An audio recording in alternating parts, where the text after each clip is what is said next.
Akwụkwọ Jenesis isi nke 11. Ụwa niile wee nwee otu asụsụ na otu ụzọ okwu. O ruo, mgbe ha buliri ije n'ihu anyanwụ, na ha chọtara ala dị larịị n'ala Shaịna, ha wee biri n'ebe ahụ. Ha wee sịrịta ibe ha, "Ngwa, ka anyị kpụọ brik, kpọọ ha ọkụ nke ọma." Ha wee nwee brik n'ọnọdụ nkume, ọ bụkwa bitumen ka ha nwere n'ọnọdụ ụrọ. Ha wee sị, "Ngwa, ka anyị wuoro onwe anyị obodo na ụlọ elu, nke elu ya ga-eru n'eluigwe. Ka anyị mekwara onwe anyị aha, ka anyị wee ghara ịgbasa n'elu ụwa niile." Jehova wee rịdata ịhụ obodo ahụ n'ụlọ elu ahụ nke ụmụ mmadụ wuru. Jehova wee sị, "Lee, ha bụ otu ndị, ọ bụkwa otu asụsụ ka ha niile nwere. Nke a bụkwa ihe ha na-amalite ime. Ugbu a, agaghị egbochiri ha ihe ọbụla nke na-ezube ime.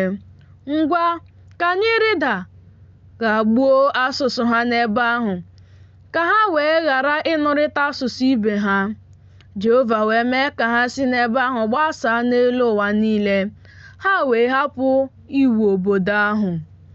N'ihi nke a ka a kpọrọ aha ya Babel, n'ihi na ebe ahụ ka Jehova ghagburu asụsụ ụwa niile. Ọ bụkwa n'ebe ahụ ka Jehova mere ka ha si gbasaa n'elu ụwa niile. Ndị a bụ usoro ọmụmụ Shem. Shem gbara 500 mụọ Apakshad afọ 2 nke iju mmiri ahụ gasịrị.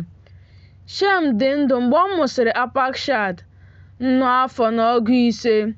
Ọ mụọ ndị ikom na ụmụ ndị inyom. Apakshad dị ndụ 50 mụọ Shela. Apakshad dị ndụ mgbe ọ mụsịrị Shera nnu afọ na 3. Ọ mụọ ụmụ ndị ikom na ụmụ ndị inyom. Shela dị ndụ 10 mụọ Ịba.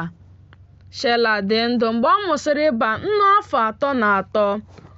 Ọ mụọ ụmụ ndị ikom na ụmụ ndị inyom. Ịba dị ndụ 14 mụọ Peleg. Ịba dị ndụ mgbe ọ mụsịrị Peleg nnu afọ na 10. Ọ mụọ ụmụ ndị ikom na ụmụ ndị inyom. Peleg dị ndụ 10 mụọ Riu. Peleg dị ndụ mgbe ọ mụsịrị Riu 9.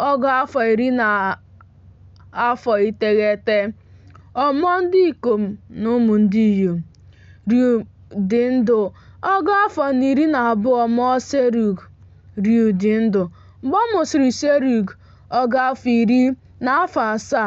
Ọ mụọ ụmụ ndị ikom na ụmụ ndị inyom.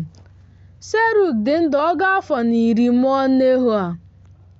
Serug dị ndụ mgbe ọ mụsịrị Nahọ 10. Ọ mụọ ụmụ ndị ikom na ụmụ ndị inyom. Nahọ dị ndụ 9 mụọ Tira.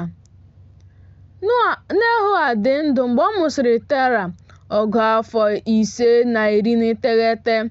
Ọ mụọ ụmụ ndị ikom na ụmụ ndị inyom. Tera dị ndụ 310 mụọ Abram na Nahọ na Haran. Ma ndị a bụ usoro ọmụmụ Tera. Tera mụrụ Abram na Nahọ na Haran. Haran mụrụ Lot. Haran wee nwụọ n'ihu nna ya Tera n'ala a mụrụ ya na nke dị na Kaldea. Abram na Nahọ wee lụtara onwe ha nwunye. Aha nwunye Abram bụ Sera. Aha nwunye Nahọ bụ Milka. Nwa nwanyị Haran bụ nna Milka na nna Iska. Ma Sera bụ nwanyị aga, ọ dịghị nwa o nwere. Tera wee chịrị Abram bụ nwa ya nwoke na Lot bụ nwa nwoke nke Haran, ya bụ nwa ya, na Sera bụ nwunye nwa ya, bụ nwunye Abram nwa ya nwoke. Ha na ha wee si na nke dị Kaldea pụọ ije ala Kenan. Ha bịaruo Haran biri n'ebe ahụ. Ụbọchị niile nke Tera wee bụrụ 15. Tera wee nwụọ n'ime Haran.